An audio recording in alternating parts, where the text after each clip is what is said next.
Hey friends, in today's quick Excel tutorial, I'm going to show you how to insert a drop-down list here in a spreadsheet.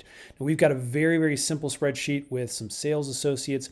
And what I want to do is I want to turn this into a drop-down list so that you can click on an arrow and choose from these names instead of manually inputting them.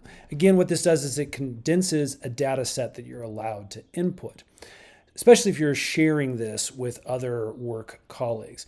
So to do this, what we're going to need to do is first select the cell that we want. We're going to come up here and make sure you're on data. So we're just going to click on that. And then within data, we're going to come over and we're going to click on data validation. Now you're going to get this little pop-up box that comes up, and there's tons of different options to do this. I'm going to show you kind of the easiest way to start with. So underneath allow, instead of any value, what I'm going to do is I'm going to click list.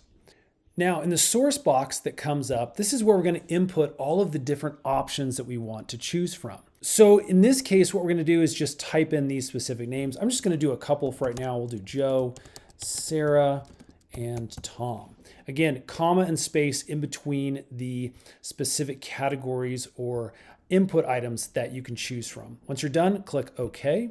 And as you can see, once I click on the cell, it now has this little drop down arrow option. If I click on that, you can see the three options that I inputted are now ready and available for us to click and choose and automatically populate that cell.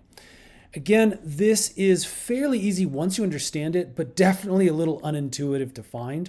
Lots of different options. Excel really does make this process super robust, but I actually like the way it's set up better in Google Sheets and Apple Numbers.